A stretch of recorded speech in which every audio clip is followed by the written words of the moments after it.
Good morning. You're listening to WXOX 97.1 FM in Louisville, Kentucky, or streaming on artxfm.com. This is LVA's Artebella on the radio, the show produced by Louisville Visual Art. And I'm your host, Keith Waits. And today I'm talking to my boss, Kristian Anderson, the executive director of Louisville Visual Art, who is now been here for well over a year and lots of things cooking. And so we're going to just do sort of a general update on this, how things are going at LVA, which I think are going pretty good. Kristian, good morning.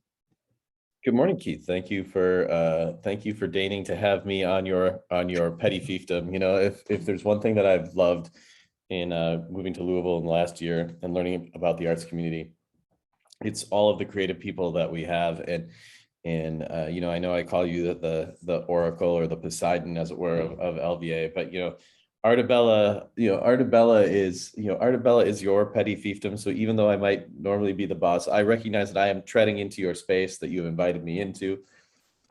This is your home, your domus under the sea. I appreciate it, Lord Triton. Thank you for having me. Wow, Poseidon and Triton. I feel like I need to let my beard grow a lot longer to match up to those. So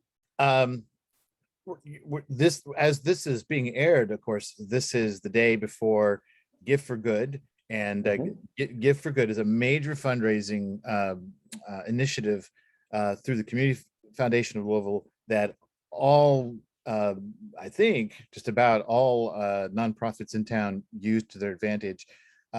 We're airing on WXOX. WXOX is one of the people, and so this is the day we ask. Well, tomorrow is the day we ask people to donate, but for WXOX especially. But Louisville Visual Art is another one of the nonprofits. And we'll talk maybe a little bit more about that. But it strikes me that, you know, every year, I know we go through, and I imagine a lot of nonprofits go through gearing up for their campaign for Give4Good.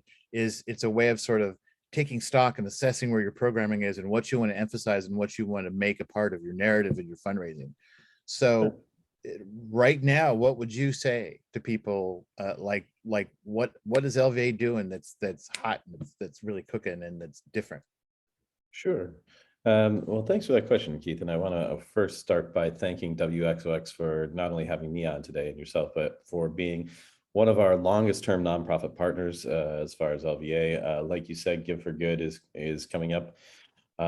So the Community Foundation of Louisville is the local arm of a national movement of various community foundations, wherein people who have a charitable intent can pool their money with other people who have a charitable intent to make a greater impact. So if you've got $100 and your neighbor's got $100 and a bunch of people come together, they put them into these combined funds that can really sort of go in and make a ton of change in all sorts of spaces. And, you know, obviously we're in the arts sector, but the Community Foundation of Louisville hits, you know, radio, they hit social services, they hit land use, they hit all sorts of things.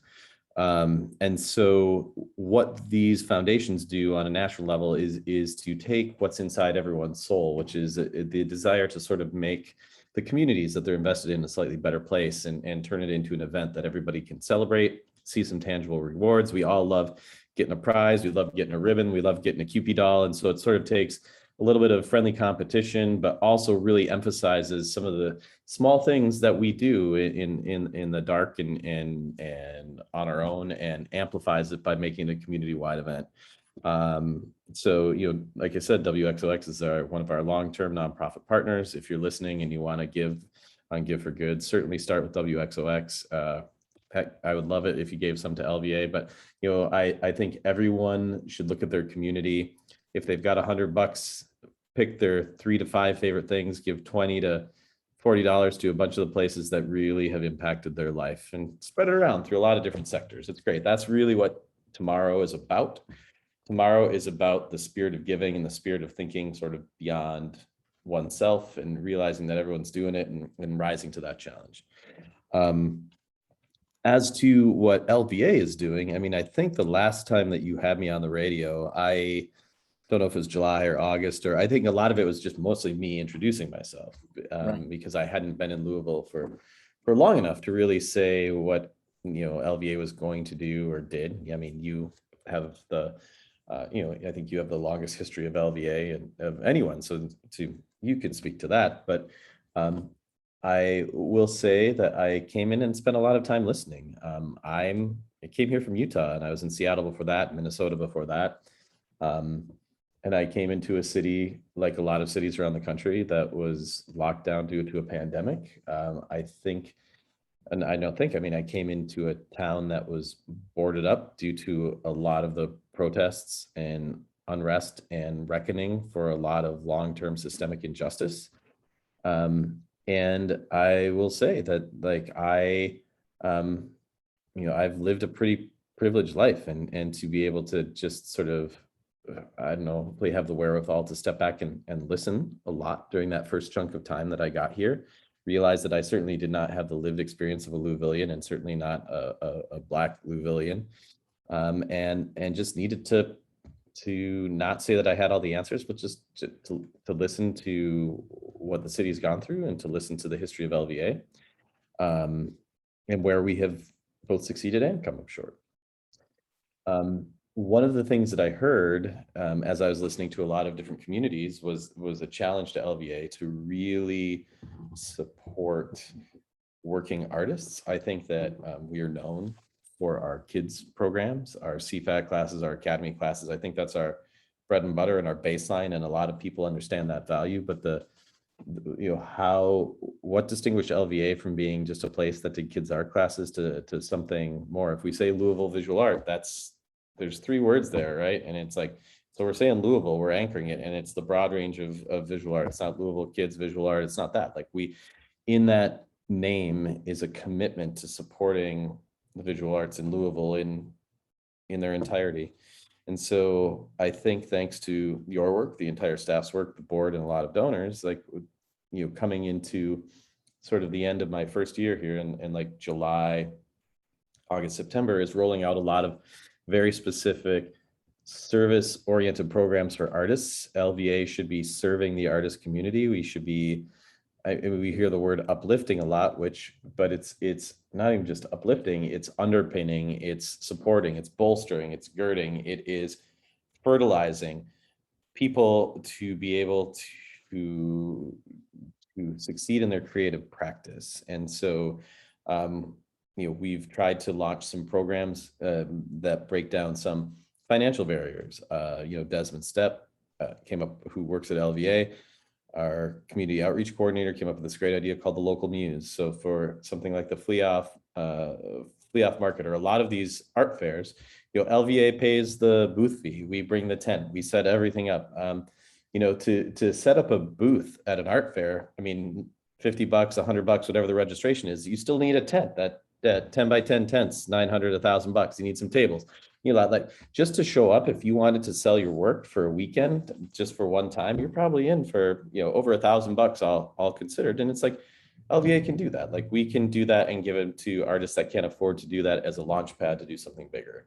Our artist resource series, thanks to Brooke Smith, it's not sexy, but like introduction to copyright law last month. I mean, taxes for artists. There's nothing less sexy than taxes for artists, but you know what? It can save artists a lot of money, and it can really amplify their ability to, whether they're hobbyists or full-time artists, to be able to practice their craft. And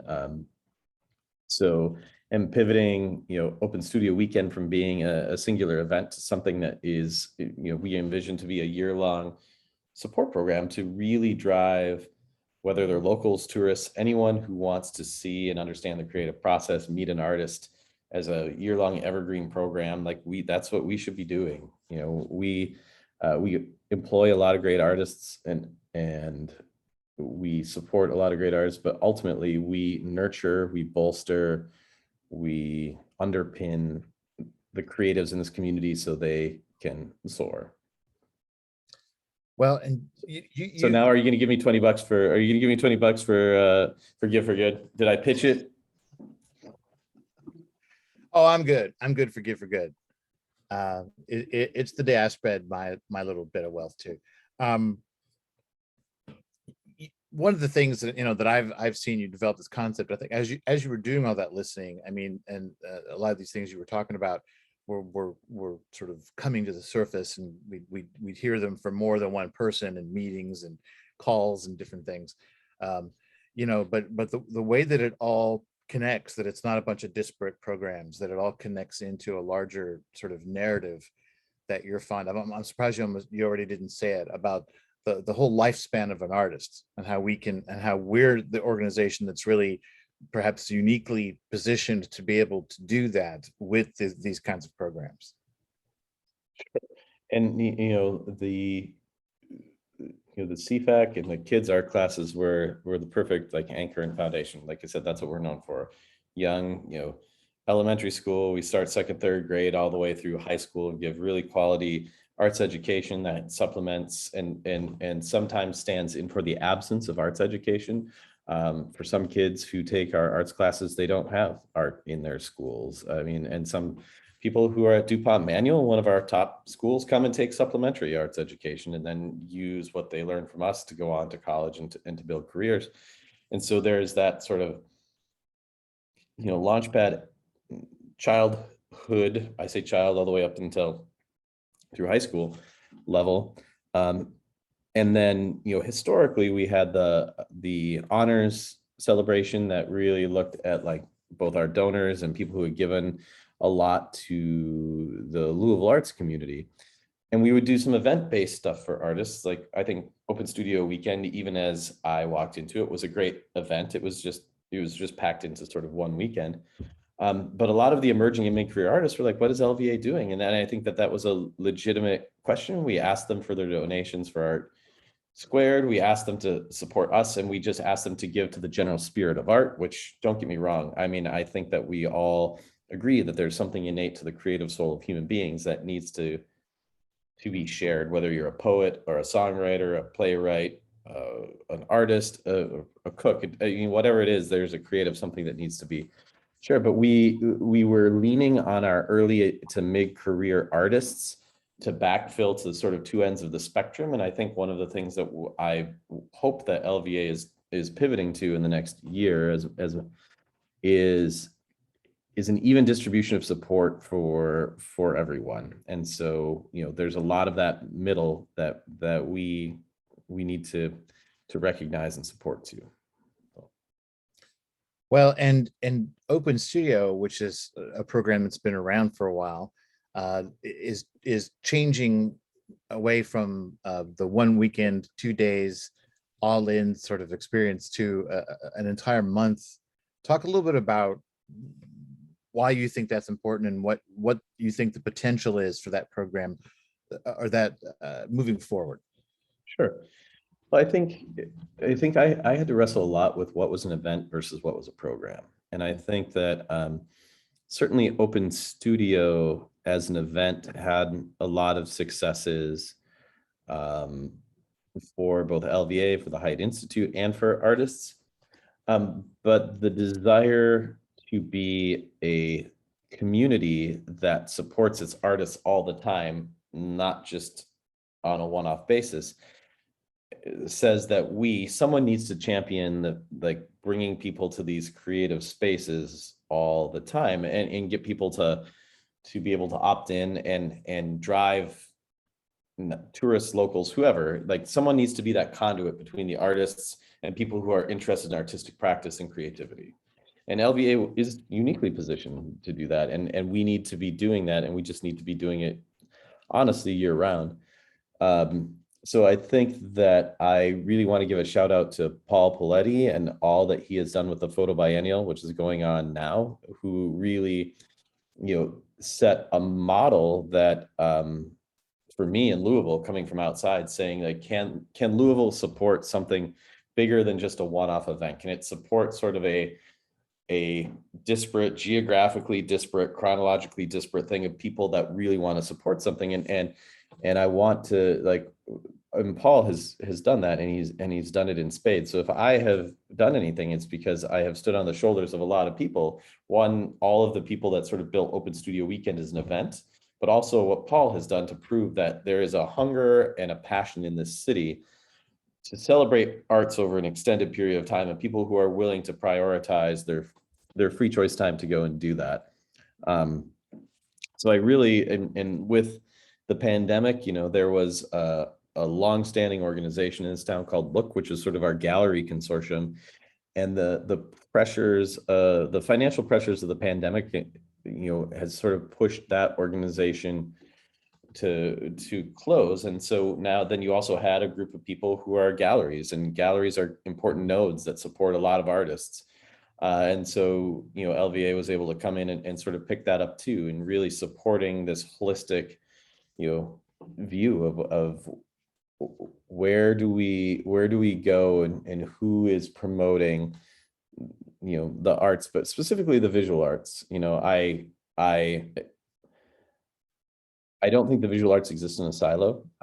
I think that we are interdisciplinary and connect to a lot of entities, but really that is, our push in terms of the last year is really sort of picking up and amplifying the message for the visual arts, whether they're artists, arts organizations, galleries, arts nonprofits, murals, public art spaces, and amplifying all of those voices into something that's bigger than the sum of their parts for Louisville. My own feeling about Louisville, and I'm a native and I'm loyal to it, but there's always been a struggle, as proud as it is of its arts and culture. There's always been a struggle in sort of, I think, taking on larger ambitions for it. That Louisville tends to sometimes be satisfied with simple ideas, like in a way you're talking about, like, hey, let's do that, there's a weekend, instead of thinking about pushing something further. That sometimes Louisville also wants to limit itself and doesn't know how to push through. And now does that resonate with you at all, and how Louisville has come across to you, or do you feel like that's very off? I don't have the lifetime of experience that you have in Louisville, although it's funny because it's come up it came up with a conversation earlier today with someone outside of LVA. And it's come up since I've moved here a lot with maybe greater creative practice and just the development and trajectory of the city of Louisville as a whole, that once upon a time we were bigger than Nashville and we were bigger than Cincinnati. And why do these cities have growth to a way that Louisville hasn't seen? And this is sort of the general growth, not specifically the art scene, but I mean, one would argue certainly that, Nashville has dropped the peg specifically on music, but Nashville is a giant cultural pole for a particular style of culture. I don't know, I think if I think about nonprofits in general, not just arts nonprofits, because of the way that our country versus like some in Europe fund nonprofits, we're always struggling to raise funds. And so this is that like unintended push towards Give4Good tomorrow. And we're a little bit risk averse, right? Because like if it's a gala, I know within a reasonable percentage what a gala is going to bring in. So in my budget, I can go in and say, this accounts for X amount of dollars, or 5 to 10%. Like it's an easy number. So let's just say 10% of my budget. So if I throw this event, that's going to account for 10% of my budget this year. And I know pretty well ridiculous. Some years it might be 9, 11, but I know what I'm getting into. And so to risk something that is a pretty stable level for something that may or may not pay off is a hard thing to ask. I honestly think that's a hard thing to ask a lot of artists. I think that's a hard thing to ask a lot of just American workers in general, who oftentimes, live 1 to 2 paychecks to paycheck to gamble. And so I don't know. We are a risk. It's funny because it seems like we're very innovative, but I think we're also very risk averse. So eventually at some point there has to be a leap of faith that something can and will do better or be bigger, or I don't know. And that's why, hopefully Paul gets to see this, and I should probably, like, Keith, you should remind me to send this clip to him, because Paul luckily, had two careers and came from a place where he had the ability to take some risk, but he still took that risk and he spent a lot of time and he still built something, and not just him, but everyone who's believed in the photo biennial. And so a lot of what I want to do in terms of the programming of Open Studio Weekend is really thanks to a lot of the groundwork that Paul has laid, and a lot of work that you've done and Amy's done and a lot of other people have done. And now I think it's time to roll the dice and take a little bit of a risk, but I'm only willing to do that. And I'll admit this as the executive director of LVA. It's a calculated risk at this point because other people have gone ahead of me to take other risks. And now it's the next logical step. So I can only do that because other people have done that. Okay. Let's talk again about Artist Resource Series. Sure. And when you were talking about local muse, and I was thinking about, there are things that we do. I think of Open Studio as being something that seems really cool, and there's a lot of moving parts to it. But when I think about local muse, when you were talking about what we were doing to help an artist, it's all rather kind of mundane and functional stuff, but it's exactly the kind of things, like you say, that keep an artist from doing that on their own, that the investment they have to make. And so Artist Resource Series, the first one, which was with Kyle Citronell, who's a board member of WXOX, and all artists in town that know Kyle are fans of hers. But it was about copyright. Now we're going to talk about taxes, and then again, it's sort of dealing with all of the least sexy aspects of it. It's like nobody wants to deal with these things, or at least these aren't why you become an artist. And you don't become an artist so you can lug a tent to a fair and have to set up all and schlep everything around, right? That's the stuff you do to realize the other stuff. And so it seems like part of what we're doing is helping to deal with those. I almost want to say infrastructure, like help give the artist community an infrastructure. I think infrastructure, I think that's a great word, but yeah, sexy, I don't know, but let's, one of the things, and Keith, you were on a lot of those calls with me, is one of the things that I struggled with the history of LVA and listening to a lot of the communities that we've served over the years, and especially like the Black community that we've let down in some way, is this concept of gatekeeping that I wasn't aware of, but was brought very clear in multiple stories to us. And a lot of this stems around the concept of artistic excellence. And I think that LVA was very complicit in a model of specifying very clearly what artistic excellence was, but who was also the people that said that something is excellent. And so let's think about local muse, and let's think about what Open Studio Weekend was when I got here. When I got here, Open Studio Weekend was something where it said you couldn't have a pop-up space, you couldn't have you had to have an artist studio. And in order to have an artist studio, you have to have the financial wherewithal to be able to dedicate space that isn't your living space.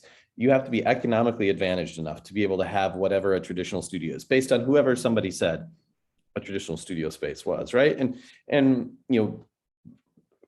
right away we changed that to say, okay, let's flex this a little bit and say, you don't necessarily just have to be able to afford a particular artist studio, but now let's look at the local muse. What the local muse really does, if we're talking about the whole circle or life cycle, is the local muse says there are people who are incredibly creative, who don't even have the discretionary money to set up a tent at an outdoor art fair, let alone get into Open Studio Weekend.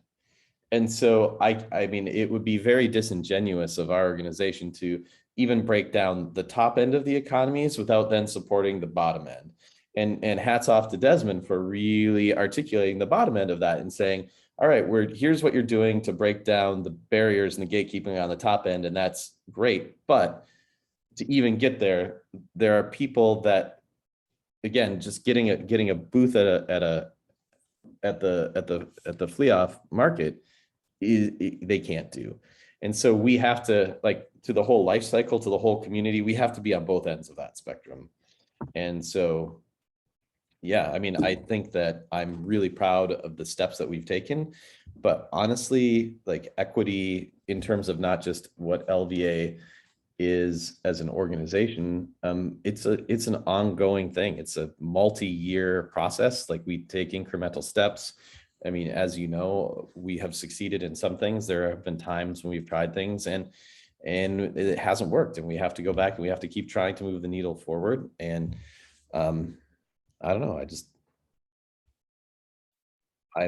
I'm honored to be part of LVA, and I'm really proud of what we've done. And there's so much more that we can do. And Louisville is a great community, and I'm so glad that I moved here. And I'm really excited for where we'll be in 5 years. Well, I also think you mentioned, but we haven't really gotten into it, this free wall idea. And I think about the introduction of that idea this year, which was directly, it was just a suggestion from artists who were trying to do mural work, but also working with artists who want to do murals and don't have expertise at it.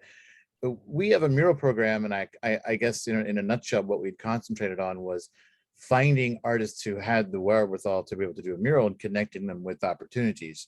But but at the same time, recognizing now that this opportunity for public art isn't just an opportunity to get a gig or whatever and be paid for it, but to express something in this time of like, as you said, reckoning and social justice. You know, the public art has become a key part of all of that. So talk a little bit about the free wall and how you think that fits in all this. Well, so there's a lot of different like equity, social equity, and by equity I mean like resources in this case, as opposed to, you know, parity. Capital maybe is a word that I should honestly use. You know, in our listening sessions and whatnot, you know, one of the things that, okay, so murals are an interesting thing, right? Like, so murals have a long history of being a province for a voice, for a counterculture, a voice where people who don't get into galleries and museums can express themselves. People who are on the margins or people who are on the outsides of the levers of power have utilized murals globally as a way to make a particular statement. I think that LVA did a good job and was in the right place in the right time and saw and filled a niche 5, 6 years ago of being a coordinator for something when we didn't have that same level of pressure here. In listening to our Black and Brown community here, and how, back to that gatekeeping issue, the resources for getting people onto walls and to giving those opportunities ended up coming through a handful of very select people, such as our organization. And to what end and who are we choosing? So, you know, in speaking with local artists, just the concept of who has space, who has walls, who has the opportunity, who's allowed to choose, those sort of things. We had a disproportional pull in that. And I think that the social justice movement especially has democratized, or has shown a need to democratize and open up some of those gatekeeping things to really be effective. And I think, I don't know that I've ever like articulated this, and I don't know that you and I have ever like directly talked about it, but obviously, you know, working together, that I think that LVA needs to, and we have, you know, step back from the model of us being the gatekeeper or the sole person that says what murals should do, and to start to move into a place to facilitate other people to do murals and give them resources, and to step back from being the sole person that is like, companies come to us and then we say who that is. And I want to dial us back more and more from that as much as I can. But what did we have? What equity did we have? What assets did we have? Well, we had a building, and we had a building with a lot of walls, and we had a building with a lot of walls, and we had building people in it that like this could be a learning space. It could be a creative space. It could be a free space where people could come. It was relatively safe. It was sanctioned. You wouldn't get called. You could practice your craft. And so we created a wall on our building that's, I don't know, what do you think it is, Keith? 75 feet long, give or take. I mean, it's Yeah. long. It's long, and it's 12 feet tall. And anyone that wants to come and practice their mural art, street art skills, it's open to them. I mean, we suggest / request that you let us know that you're coming. So just so there's a certain level of accountability, but it is a safe space for people to come and practice their work free of charge. And so, that was not my idea, and there's no money exchanged, but it is just, it's a place where ideally LVA is, I don't want to say stepping out, but is pivoting from a model wherein we are either back to throwing events, or we are making our money on being a choke point of control, into opening that up into something that lets go of control, but goes out and advocates for the people that we are, the people in the community that we're letting go of that control for. And honestly, that model is still a work in progress. It's still a work in progress in my own mind. I think it's still a work in progress for the organization. I think it's back to what I said before about being risk averse, and I don't, we knew how much money we would make if we were controlling mural commissions and all of this, and so stepping back from that is a bit scary. But I think it's the cultural evolution of what the city needs beyond just what we as individuals, our own organization needs.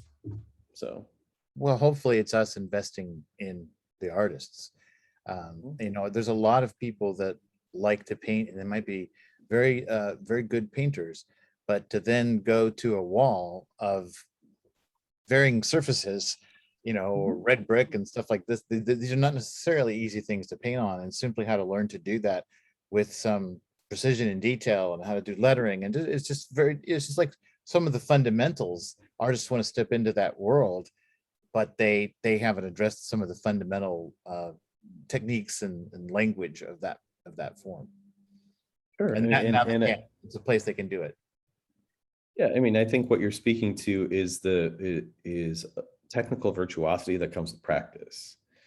And if you play the whatever, you can practice in your own. There's a lot of things you can practice in your own home. Unfortunately, like wall painting and mural painting on walls, yeah, most people can't do that. But honestly, if someone's listening to this, and even if they're a home watercolor painter and they're like, hey, maybe I want to start painting on the side of a wall, ours is the wall to come and experiment on. That's what it's for. Like, whatever your level of skill, like that's what we're here to help you with, is to be that space where there's a the noble art of failure and the learning process and all of that, and so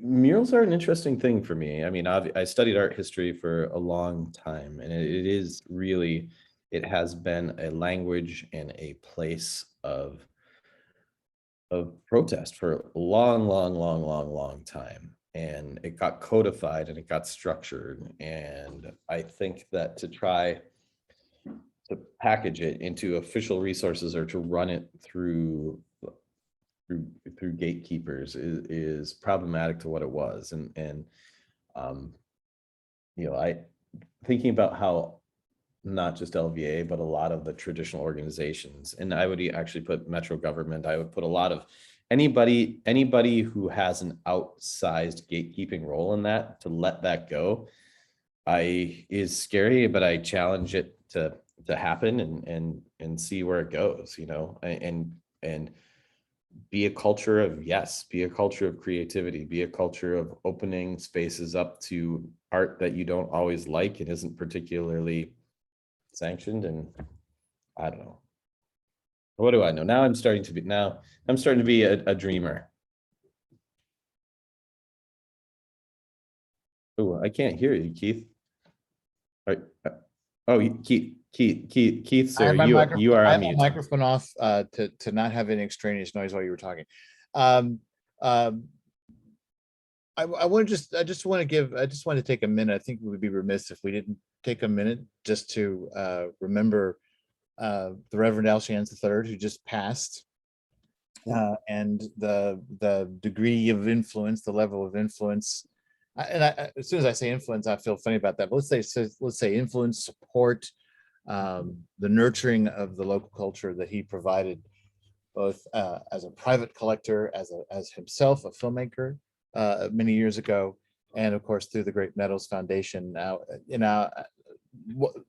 what would you say about Al Shands? You spent time talking to him. You haven't known him as long as many people in town have, but what would you say about Al Shands as he's left? It's true. I mean, I was fortunate enough to get to spend some time with Al. I would say it's not enough. Coming from other markets, whether it was Salt Lake, where it's a comparable market size to what Louisville is, or Seattle, having someone with the vision to say that Louisville is a community that's worth investing in, and in order for Louisville to grow, like any sort of plant in a pot, right? Like you can only grow so much in this, and in order to grow farther, you need more space. And to send our curators and our artists and stuff to art fairs, to art places all around the world, bring them back, talk about their experience, use that to fertilize and nurture an arts community, to buy and support local art, to hang it up. I mean, we talk about an arts ecosystem, Al and the Great Meadows Foundation, sprinkled a lot of that, miracle grow on a lot of different parts of the arts world. Not just artists, but curators and critics and writers. They really saw, I mean, maybe Miracle Grow is the right thing, because they saw the whole ecosystem, that artists don't exist outside of curators, don't exist outside of critics, writers, that they all have something to play in the scaffolding of this. And my year with Al was a COVID year, and I got to meet him face to face 3 times, and we had lunch, and I feel both inspired and can see the long lasting legacy of his vision. I feel remorseful that I did not have more time to learn what made him tick. I mean, it was all during COVID, and so we never got to have the old, just the casual sit down that we had 2019 with folks. I have no doubt that his memorial service will be well attended, with more people that can speak about how he has been transformative to their career and personal practice than I can imagine. So Thank you. Well, and that leads us into dates. I'll go ahead and mention that that memorial service has been announced through social media. Wednesday, September 22nd, I believe, at 10:30 a.m. out at the Great Meadows location, his home, where the private collection is, extensive collection outside as well. And while we're talking about dates, I'll also mention, of course, our artist resource series, the taxes webinar, is September 28th at 6 p.m. That's free, and you just need to sign up for it. Yeah, it's on our website.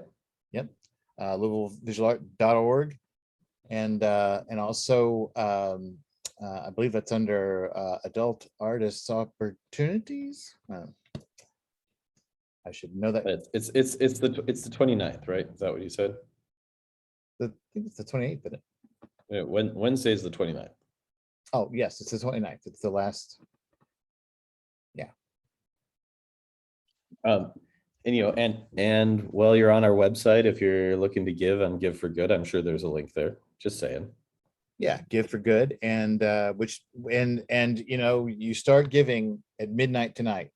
When you're listening to this, 12:01, you can start doing it. It's 12 hours of giving, and it's 24 hours of giving. 24 hours of giving. Sorry, 24 hours of giving. Gosh, thank you. But one of the things that's important to say about Give for Good is it's not just a day to give. Each individual dollar has the opportunity to go much further. There are matches and prizes and awards given to different organizations that meet different kinds of goals. I'll say, for example, the one, I probably shouldn't jinx this. WXOX gets the 2 to 4 a.m., the most unique donors, 2 to 4 a.m. We always get that at the radio station. Just saying. Because who's on from midnight to 2 tomorrow? I don't know. Our station manager Sharon Scott has a lineup, and I don't know who's doing that. I just know it's not me. And the thing about the radio, of course, is that the people all over the country or even the world might be supporting. So those are probably people in Europe or something giving money. I don't know.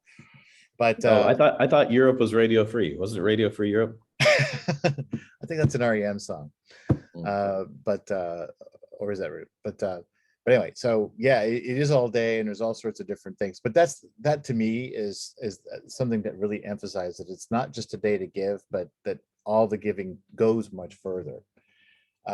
So of course, you want to give, do it on this day because it means more, has more impact on Give for Good Day. I also just want to remind everybody too, we were talking about Open Studio earlier, that is now going to be not one weekend, but 4 Saturdays beginning October the 9th. The next 4 Saturdays, and there'll be a different roster of artists each Saturday. Some of the artists are doing more than one Saturday, but your total available mix each Saturday will be a little different. But we had very good response, artists signing up for that, and the guides and information will start to be available very, very soon. Again, look at our website for more information and follow our social media. Last word, Kristian? I don't know, man. Thanks for like allowing me into your Xanadu, your Atlantis. Well, you're one place wherein I do not reign supreme, so I appreciate it. Oh well, the show exists because of Louisville Visual Art, though. So I always say, like and that's another thing talking about fundraising is that almost everybody that from the radio station is doing it for free. I happen to be doing this as a part of my job at Louisville Visual Art. I would do it for free should I ever not be working for Louisville Visual Art. That will not happen.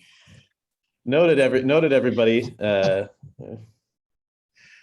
would do it for free. I'm just saying because it's so much fun. I would do it for free, but then I'd have to call it something else. All right. Well, your Artebella's Artefella, Keith. Thanks. Well, thank you very much, Kristian. And again, we'll have you back sometime a little bit later to talk about other developments. Once a year, I'm coming on. Has it been a year? Been a year, but I mean, ultimately, to all the artists that listen, and I want to think about things like for our artist resource series, and there's probably some musicians that are listening too. Taxes for artists is not just visual artists. Anyone who is in a creative economy, you don't have to be a visual artist to sign up for that class. Like we did for copyright, like we'll be doing for contract law, like LVA, although our principal focus and mission is visual arts, we recognize that this bleeds over to a lot of creative practice.